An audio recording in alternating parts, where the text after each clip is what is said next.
राजधानी पटना में साइबर ठगों ने एक बार फिर सुरक्षा व्यवस्था को चुनौती दी है। खुद को ईडी का अधिकारी और रिटायर्ड कमिश्नर बताकर दो शातिर भाइयों राजेश और रंजित ने डॉक्टर से 2 लाख रुपए की मांग की। आरोपी पहले भी कई अफसरों को इस तरह चूना लगा चुके हैं। 2 मई को सगुना मोड़ स्थित एक निजी अस्पताल के डॉक्टर ने आर्थिक अपराध इकाई को इसकी जानकारी दी, जिसके बाद मामला दर्ज कर त्वरित कार्रवाई शुरू हुई। जांच में पता चला कि आरोपी व्हाट्सएप पर रिटायर्ड कमिश्नर कारूराम के नाम से फर्जी व्हाट्सएप बनाकर डर फैलाते थे और वसूली करते थे। ईओयू के डीआईजी संजय सिंह ने प्रेस वार्ता में बताया कि दोनों आरोपियों को गिरफ्तार कर लिया गया है। इसके मोबाइल से कई लोगों को डराकर पैसे वसूलने के सबूत मिले हैं। आरोपी राजेश और रंजीत पर पहले भी दानापुर थाने में केस दर्ज है और इसके आपराधिक इतिहास की गहराई से जांच की जा रही है। 25 को आर्थिक अपराध इकाई में एक सूचना प्राप्त हुई कि सगुना मोड़ पर एक नामी हॉस्पिटल है जिसके एक प्रसिद्ध चिकित्सक हैं, उनसे कोई व्यक्ति कारूराम अपने आप को आईएएस ऑफिसर बता करके, एक्साइज ऑफिसर बता करके और उसमें ईडी का पदाधिकारी से ये कहकर रंगदारी की मांग कर रहा था। जब ये सूचना यहाँ पर प्राप्त हुई तो यहाँ पर टीम गठित हुआ और उसके मोबाइल नंबर को सर्विलेंस कर दिया गया और उस पर हम लोग लगातार काम कर रहे थे। तो हमारे एडीजी सर को कल सूचना प्राप्त हुई जो अपराधकर्मी इसमें संलिप्त थे उसके बारे में, तो एक टीम को गठित कर उन दोनों को गिरफ्तार कराया गया। तो दोनों आपस में भाई हैं।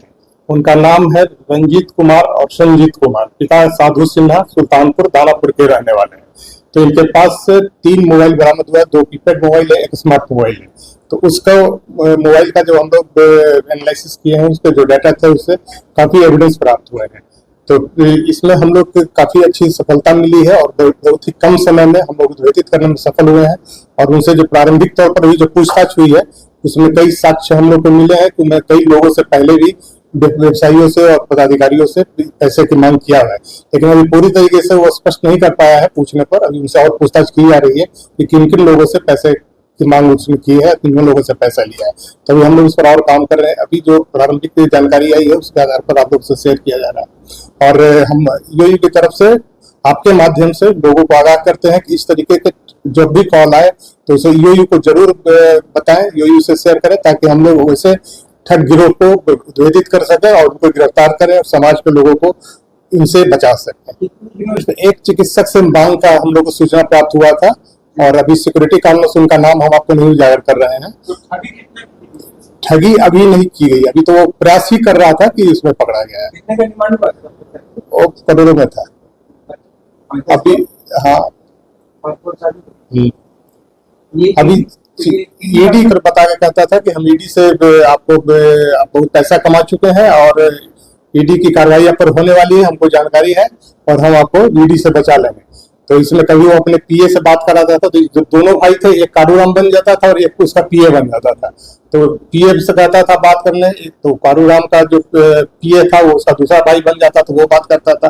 तो इस तरीके से 18 अप्रैल से ही ये घटना चल रही थी और इसके संबंध में 2 मई को ईओयू में कांड 8/25 दर्ज किया गया है और दर्ज करके हम लोगों ने इनकी गिरफ्तारी सुनिश्चित की है और इस पे आगे भी पूछताछ अभी की जा रही है और उम्मीद है कि और तथ्य प्रकाश में आएंगे तो फिर आपसे शेयर करेंगे। जाली कार्ड ही अपने आप को कहता है कि हम कोई मैगजीन है उसके संपादक से जुड़े हुए हैं, तो पत्रकारिता के नाम पर पत्रकार लोगों को भी धोखा देने का प्रयास इसके द्वारा किया जा रहा था। हर जगह पत्रकारिता का कार्ड लगा के यूथ मैगजीन करके यूथ एजेंडा करके, तो यूथ एजेंडा के संपादक शायद आप लोग जानते ही होंगे उनको, है ना? नहीं जानते हैं? अच्छा, तो मैं अपने आप को बता रहा था कि हम यूथ एजेंडा मैगजीन के पत्रकार हैं और इसका कार्ड इस्तेमाल करके कहीं भी वीआईपी जगहों पर चले जाना, लोगों से कांटेक्ट कर लेना, इस तरह का इसका पेशा रहा है। इस तरीके का ठगी का कोई मामला हम लोग के संज्ञान में अभी तक नहीं आया था, ये पहला मामला है, लेकिन इसका एक क्रिमिनल हिस्ट्री दानापुर थाने में प्राप्त हुआ है।